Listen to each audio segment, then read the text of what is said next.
Hello, welcome to Mainline TV and Commissioner's Corner. I'm Beverly Roberts, a resident of Ward 5 in Radnor Township, and today we're here for conversation with our outgoing Commissioner for Ward 5, John Nagel. John, before we begin, I just would like to say, since this is going to be our last interview, how much I appreciate the opportunity to have these conversations with you. We've been doing this for what, a little over a year now, something like that. I have to say that it has made me a more informed citizen, and I surely hope that others who have watched these conversations share that feeling with me. Being more aware of what goes on in our township emphasizes the importance of local politics. I know all too often people don't take it seriously, and I, for one, have learned that not only voting, but staying informed is a critical part of being a good citizen. So I thank you for that. Well, as you know, there's a little pet phrase in thank you that says all politics is local. And the truth of the matter is the local township and school board have more impact on your daily life than state and federal government do. Your real estate taxes, for example, probably the best example, but also the roads, the school district, which the quality of the schools directly supports our property values, and the township for the activities. I mean, when's the last time you went to Harrisburg for a meeting? Right. Or even Delaware County, for that matter. Sure. And everything from trash removal to parks and rec to infrastructure repair, these are all things that affect us, our day-to-day lives, and it really is a benefit to be informed and aware of what's going on. Right. So that's why, as you know, I've tried to go to homeowners association meetings. In our ward, there's probably 6 different homeowners associations. Originally, when I was first elected, I tried to do town halls. And I'd do those Sacred Heart or Barrack Academy. The problem was we'd get 10 people. So I found it's a much better use of my time for communication's sake to go to the HOAs. And they've always been greatly appreciated too by the citizens. Right. So, what's our first topic for today? Are we going to talk taxes or? Well, I think it's important, although by the time people see this, it'll be a fait accompli. But this year, we have a shortfall as a result of the business taxes. They've fallen short. So that means that we'll, of necessity, have to raise taxes. Don't know the value yet. I'm proposing 6%. The shortfall, I think, is 9%. But something else we've decided to do is to isolate emergency services, the ambulance and the fire companies, as a separate accounting. And we will actually establish a millage rate that you'll see on your tax bill that supports those services. That's something that has continually grown for a myriad of reasons. But we also think it's important that people understand, because right now it's just buried in the tax bill and people don't really have a concept. We support Bryn Mawr Fire Company, Broomall Fire Company, and Radnor Fire Company, and Radnor Ambulance. Where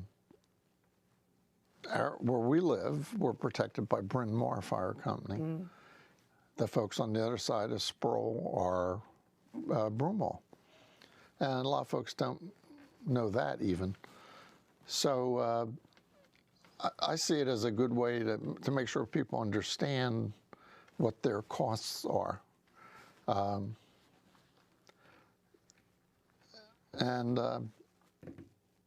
you know, the problem, a problem with those services is the number of volunteers is decreasing year over year. Volunteerism isn't what it used to be for a whole bunch of reasons. But when they don't have enough volunteers, they have to add paid staff. Paid staff is expensive. And if we had to go to a full-time professional fire company, it would be a dramatic increase in cost to the citizens. Well, I see that as a major assist for people to be able to see what the cost load is, because I know when the fire department and the EMTs are marketing to For their annual drives. for their annual drives, I'm sure most people are not informed as to how significant that need is. And I have to say, in the community where I live, which is an aging population, every time that ambulance drives in and I see it out my window, I think about the cost involved. And actually, one of the curious problems for the fire company or the ambulance corps is getting reimbursed. For Medicare, which a lot of the folks in your area are, Sure. There's a set rate. That's all they get. However, there's a thing they're trying to change in Pennsylvania that if you had personal insurance, that would cover, you know, the ambulance. They send the check to you, not to the ambulance corps. And a surprising number of times, people don't forward it on. And then, so then they have to get into the whole bill collection routine, which of course is expensive. Sure. So they are working in Harrisburg to try to rectify that. So that's another issue. We're working with the fire companies on how to retain volunteers and how to encourage volunteers to come in. But it's a challenge. So everyone can expect a little bump in their taxes. Yeah, I think, I don't know if you personally have ever taken time to look at the budget book. It's online. No, I haven't. Well, the budget book is phenomenal. Bill White just does a marvelous job, and his people, of breaking taxes down 6 ways from Sunday, so you can see which departments, how much it supports. And this is on the Radnor website? Yeah, yeah. So you can see the slice that goes to Parks and Rec, the slice that goes to the codes officials. Wow. And they have those, but then he's got another interesting feature, which is assessed values of Radnor homes. So what's the average assessed value? And we can then say the average tax increase. So when we were talking the higher end of the bracket, then the 9%, that was going to be in the neighborhood of $100 a year increase for the average assessed value. Now, obviously, they're all over the place. But I think that's a good number, because you break it down, that's what, $8 a month? And I would suggest anyone look at the budget and tell me where we can take money out of it, because we've done a really good job of controlling costs, reducing costs even over the last 10 years. But there's one more thing in the budget book that I love personally, which is there's an appendix, I think it's usually Appendix C, which shows a comparison of Radnor to our surrounding communities. And to me, that's eye-opening, because it actually shows that Radnor Township, not the school district, Radnor Township, is one of the lowest around. And people don't, and most people, you say Radnor, and they go, high taxes. Yeah. No, you actually pay more Delaware County tax than you do Radnor tax. So that's interesting. Anyway. Is that because you think of the proliferation of business income? Well, we have greater than 30, maybe 35% of our income is from business taxes. The volatility of those makes it difficult, of course. Sure. The assessed valuation pretty much is stable. And then another third is fees, and those types of the permitting and fees. So when you pay your tax bill to Radnor, you're only paying for about a third of what you're getting. Mm-hmm. So that's another, well, actually, that's why we always tell people shop local. Right. You're reducing your own taxes. So, John, do you think you're going to be going to the meetings still? No, matter of fact, someone asked me what's going to be the best part of retirement, and I said, watching the meeting with a glass of scotch and a big bowl of popcorn. Yeah. Sounds good. But even with that, it'll still be difficult not to throw things at the television. It's been interesting. And I'm really happy with my replacement. I think Maura's going to do a wonderful job. She has a lot of the same values and cares about people. And that's what I think is the real crux of the job. You're there to serve the people. You know, the last conversation we had included Maura, Yep. and because we knew she was Unopposed. and was going to be coming in, and I, for one, was very impressed by her level of enthusiasm, and she really looks forward to getting into the job. Well, even being unopposed, she still went out and door knocked and did all that stuff. She was at the polls near our house. Yes. I had to vote by absentee because I was out of town at the time, but that was easy enough. And the last election, the turnout was remarkable. Yeah. Which I think is a reflection of people are really understanding local matters. Right. Not just the presidential years or the governor years. So you want to take us through a little bit of your history here? I know you've talked a little before about your length of service and being on Parks and Rec, but fill in for those folks who maybe haven't seen previous conversations. Well, we moved here in the early 80s, and within a year or two, I volunteered and went on Parks and Rec, and I was 13 years on Parks and Rec. I was chair of the committee for 3-4 years, I don't remember. Also served on the Environmental Advisory Committee for 3 years and chaired it also. What kind of work did you do for a living when you were?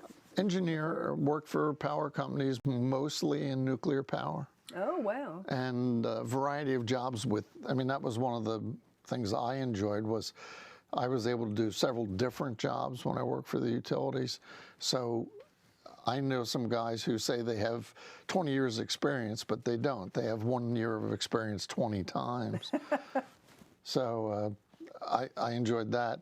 And then some of those jobs really have helped with being a commissioner or even being on those committees.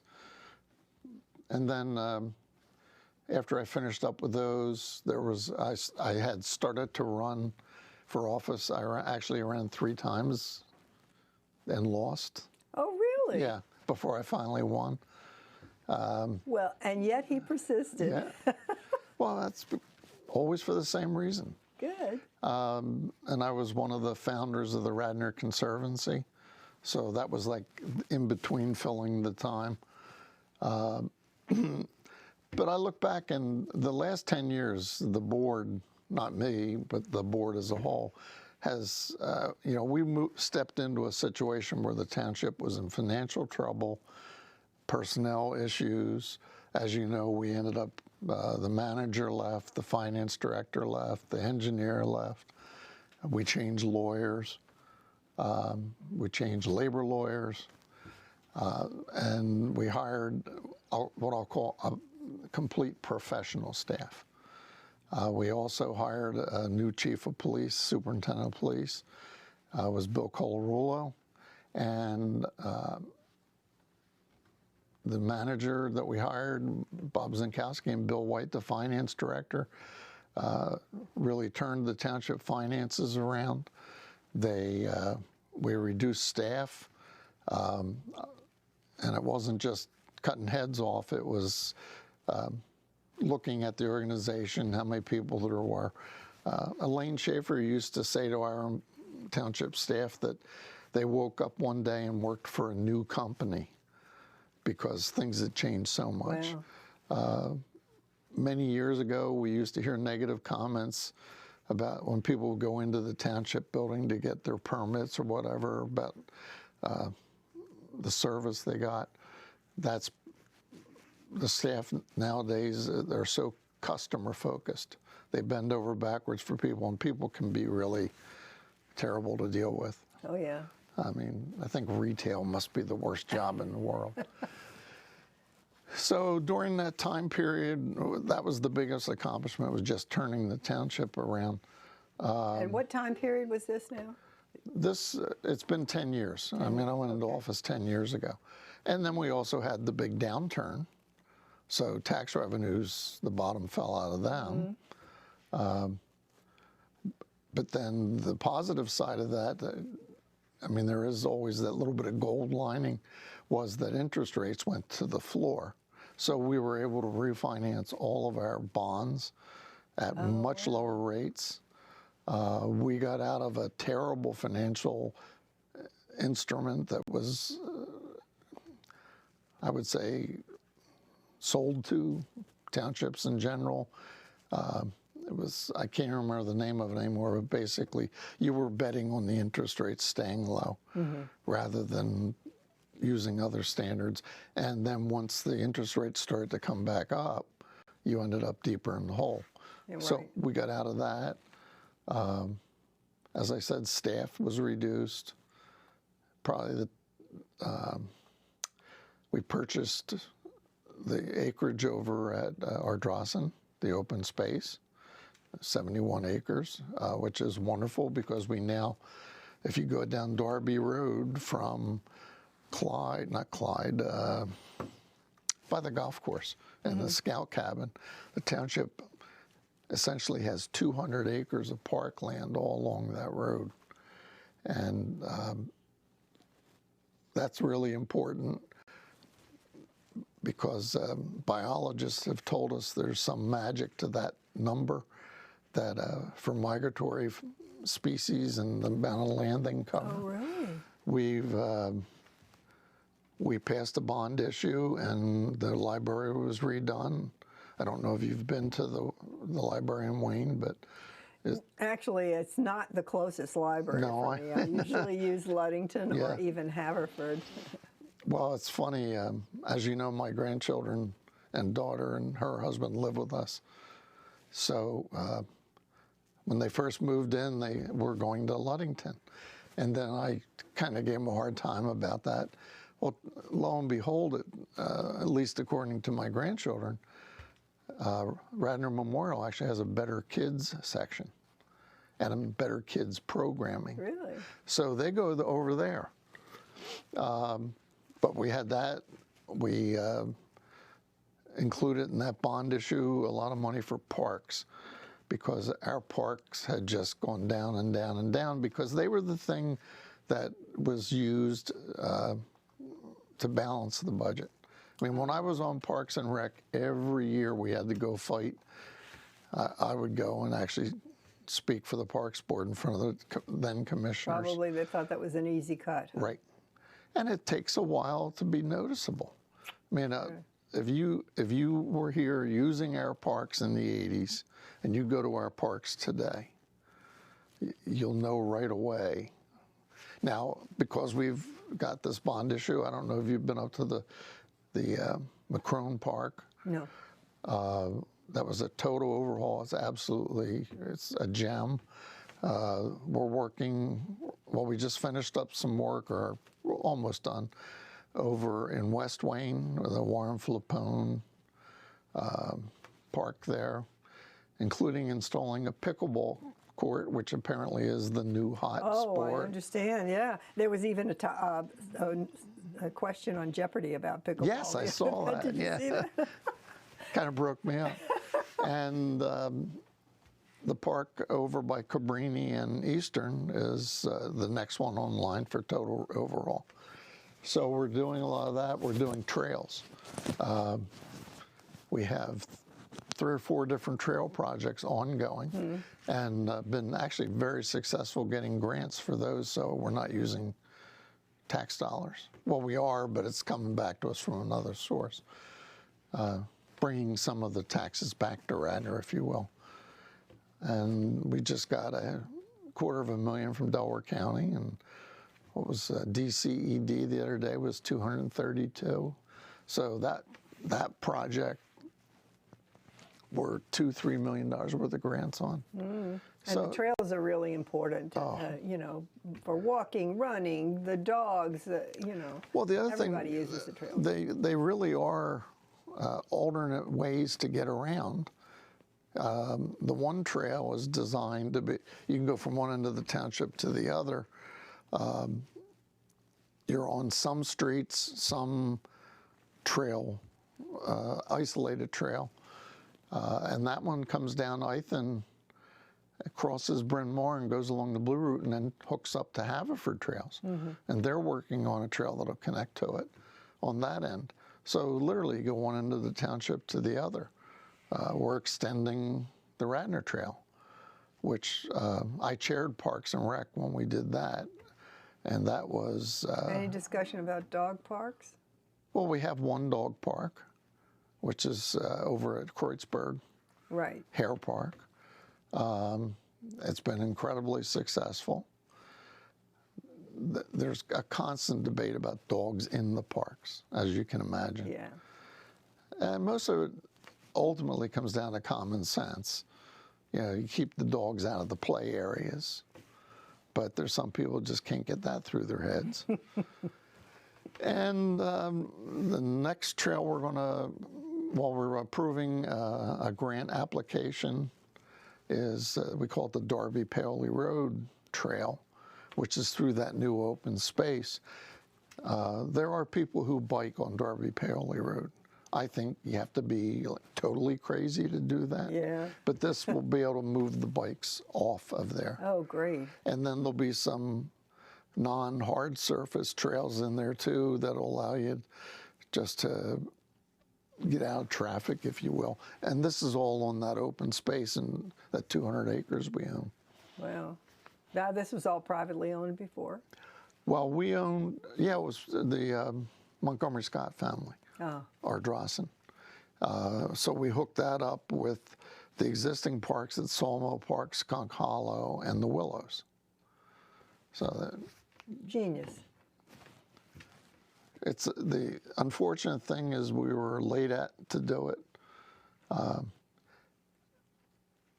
I'm amazed you go to some of the other communities in Delaware County that are further west or further out, and people are doing a lot there too, but the land's a lot cheaper and there's more open space to start. Sure. So that's very nice. Yeah, I'm surprised we even are able to find any open space around here. Well, we've had our eyes on Ardrossan since the 70s that I'm aware of, and I'm sure it went back even further than that. Skunk Hollow was part of Ardrossan. Oh, I see. You know, so it's interesting. And the other thing, Bill Colarulo took the police department, which had some issues, very much turned it around. His commitment the night we swore him in was that the next chief would come out of the department, that he saw his mission was to train and mentor the folks that were already there. And that's what happened. And, oh my God, how can I blank like this? Chris Flanagan had been, you know, a sergeant, lieutenant, and now he's the superintendent. And he's been doing wonderful things. We've had a lot of retirements. I look sometimes at the back of the room. If we're doing an award or something for one of the policemen or firemen, usually every off-duty policeman is there. And I look up and it's like high school class. I mean, it's... You know them all. Yeah. I mean, it's part of aging, I guess, but, you know, they're in their 20s. Yeah. But there's a lot of them in their 20s. Sure. And the young officers we're getting nowadays are well educated. And thank goodness they can still run. Yeah. and they've proven they're doing a wonderful job for us. Sure. So. Well, I find it very difficult to believe you aren't going to miss this greatly, John. You still sound so enthused about all the work you've done. I'll still be part of it. We have a informal trails committee that coordinates all the trail stuff. So right now I'm the commissioner representative. So I'll stay on that committee. Oh, great. The other thing, I've promised Maura that I would give her a year to be a mentor, consultant. Yeah, great. Because a concern I have is the lack of history on the board. So it comes up time and time again. Even when we were talking about the budget the other night, one of the areas of the budget that we're looking at is the funding we do of external groups. And we get frequent complaints from citizens that the role of the government isn't to support these 501s, right? Right. So we're trying to figure out how to deal with that. Well, one of those groups is the Historical Society. No one else on the board other than me recognized that we only started giving them money a couple years ago. Oh, really? Yeah, and that was because they were fixing up Finley House, which is where their headquarters is. So I suggested that would be an area we could cut, and a little hate mail there. Although I'm a member also. But that history, I think, is important. First of all, so we don't repeat mistakes. But secondly, it gives context.